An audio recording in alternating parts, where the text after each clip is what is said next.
A short story by Paul McCann entitled Rab Dab Dab.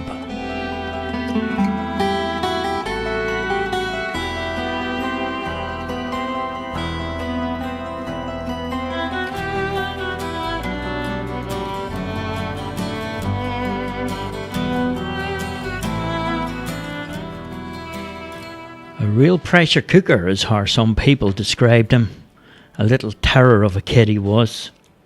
Others said he had a behavioural management problem. As a youngster, Robert was a real handful for his parents. He got used to the hand claps around his ears. In fact, he seemed immune to punishment. His teachers at school often ignored him in class. They said he was impossible to teach.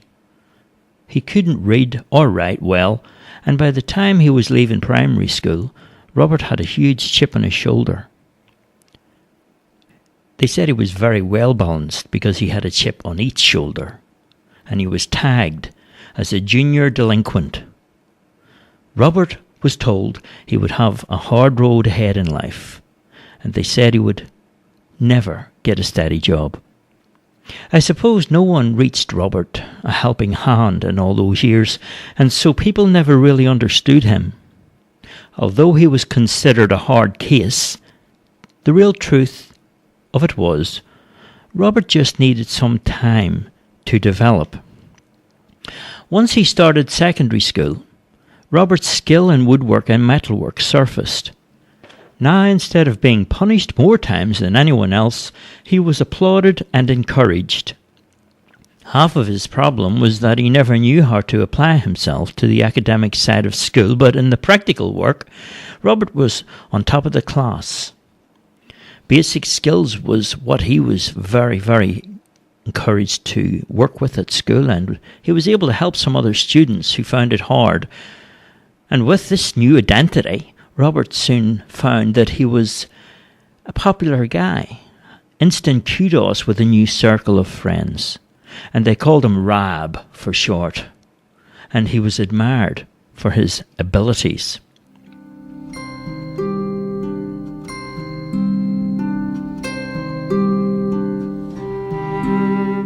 As he approached the end of his school years, Rab mapped out a future for himself.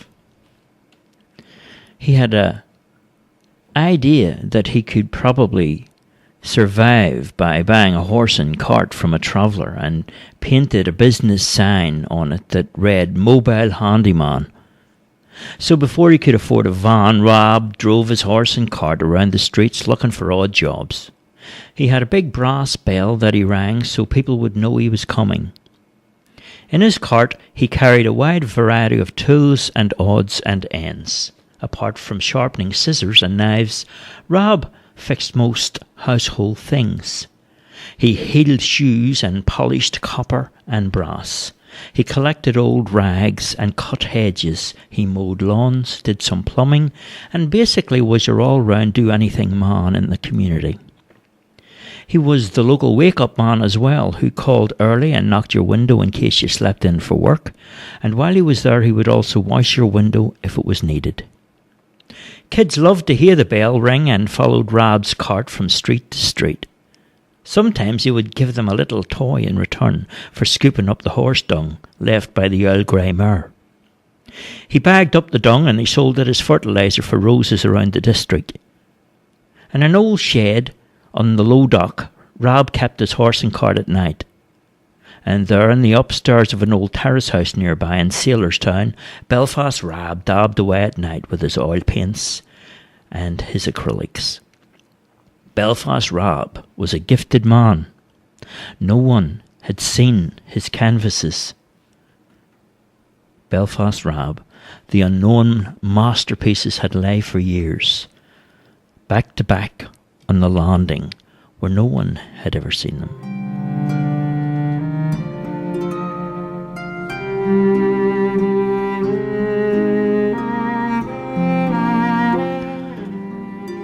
Rab painted little faces of all the people that he'd seen during the day, the images and the lifestyles that he met along the way.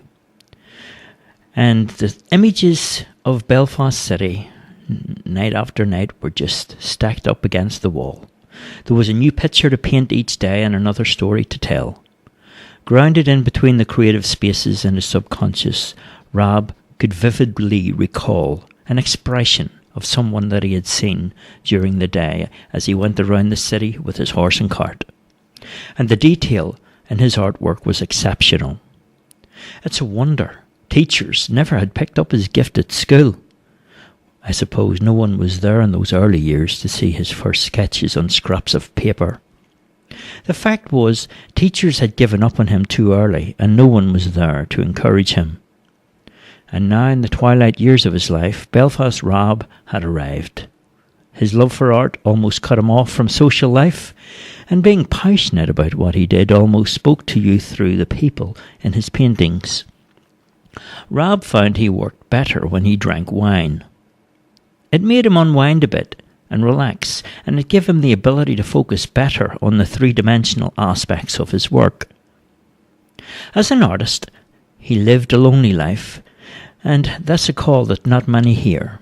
Not many are so inspired as Rab. He had no time for housework, and scattered on the floor of his room lay fragments of dirty clothes, empty tins and bottles. And the windows of his bedsit were coated by grime, and so the outside world remained unseen. Furniture in the flat was non-existent apart from the mattress on the floor. With a tea chest for a table and a fruit box for a chair, Rab lived out his life, answering to no one but himself. The only thing that kept Rab going each day was the hunger for new faces to paint and the desire to find images of his beloved Belfast city.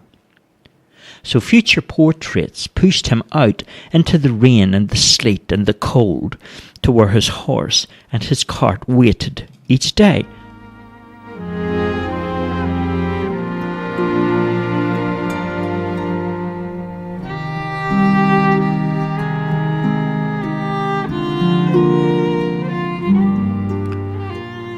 And there was a docker man by the name of Yank, and Belfast Rab paid Yank a small fee to feed the horse and to shoe the grey mare. Yank worked part-time as a chanter in some of the old pubs in town, and he was a talented tenor, you know. You could hear, as the night drew near, his voice echoing around the city streets. He had the rhythm of the city and the rumble of its heart. Yank was a good man, and he looked after Rab's asset, his horse and cart. That's why it was so difficult the day the grey mare died. Yank had to break the news to Rab, but he did it so in a very innovative way. Early in the morning, as the fog still covered the rooftops of Belfast, Yank made his way to Rab's flat. Climbing up the old staircase, he found the landing where stacks of canvases had lay, back to back. He made his way to the door and knocked. "Bob, Rab." The door opened with a creak, and saw Yank standing there with a big smile on his face, and he said, "Good morning, Rab." "What do you want? Haven't I already paid you this month?" Rab replied. Yeah, you sure did, Rab, but no problem about that," was the answer that Yank gave. "Well, what do you want, Yank, said Rab. "I want you to do a portrait of me."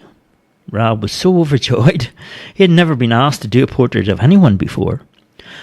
"Oh, well, don't stand there like a beggar. Come in, Yank. Come in and sit down." Rab came in to the flat and pushed the wooden fruit box over. Yank followed close behind. He took out a cigarette and lit it up. Give us a light, Rab. Come on." Rab leaned over and looked into Yank's face. He stood back and checked another profile, and eventually he produced a box of matches and lit up Yank's smoke for him. "Is the picture for you?" Rab asked. No, it's for my cousin Michelle. She lives in America. I want to send it over as a Christmas gift to her. You know, she hasn't seen me for 10 years or more, and I thought maybe it would be a good way to show her that I haven't changed, you know. Rab grabbed an empty canvas and put it on the easel, and he grabbed some brushes and oils as if he was inspired with sudden greatness. Rab immediately began to dab and stroke and brush out an image onto the frameless board. "I'll make it like you're a visitor then, Yank. Hold up this here for me, will you?" Rab held an empty wine bottle that he picked up from the floor and passed it into Yank's hand. And Yank took the bottle and held it up, and he said, "I saw one of those there new trucks in the corn market yesterday, Rab. You know them new DeLoreans." "Huh? No, Yank. That's too high. Hold it out in front of you, just like you're pouring a drink for somebody. Yeah, that's it. The new truck I saw, it's got lots of space, and it's even got a radio in it, Rab." Rab continued to dab away. It was as if he was in a trance. "That cousin of yours in America, is she older than you?" Yeah, just by a few years. She tells me everybody drives a car over in America, Rab. Do you know what I think? That small truck would be just great for you and your business, Rab." Rab just looked into space, and he didn't really pick up what Yank was trying to say. And then suddenly he stopped. The penny must have dropped. He dropped the brush on the floor and looked at Yank. "It's the mare, isn't it?" he said. Yank walked over and looked into Rab's bloodshot eyes and said, "I found her this morning, on the brink of tears." Rab said, "So, she snatched it. Had it in her notice then." "There's nothing you could have done," Yank replied. Rab walked out of the flat, out into the street, and Yank walked over and had a look at the painting. When he saw the work, he could hardly believe his eyes. The image of Yank standing on a ship, holding a torch like the Statue of Liberty, and behind them was the New York skyline. Perfect. Yank just smiled, and he knew that Rab needed some time alone, and so he remained in the bedsit until he came back.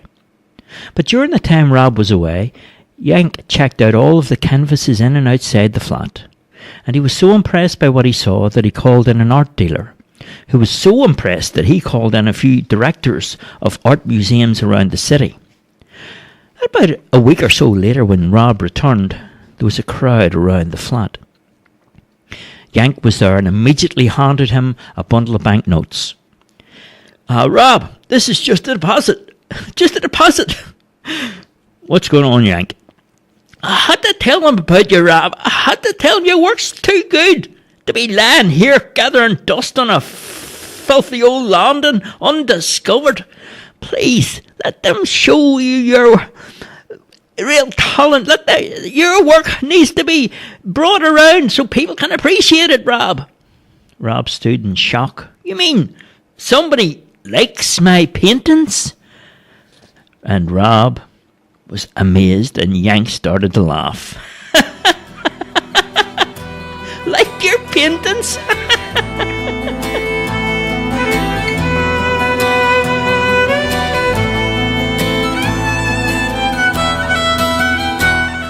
"Rab, your entire collection is lined up for a new master's exhibition in New York, London and Paris. You're famous."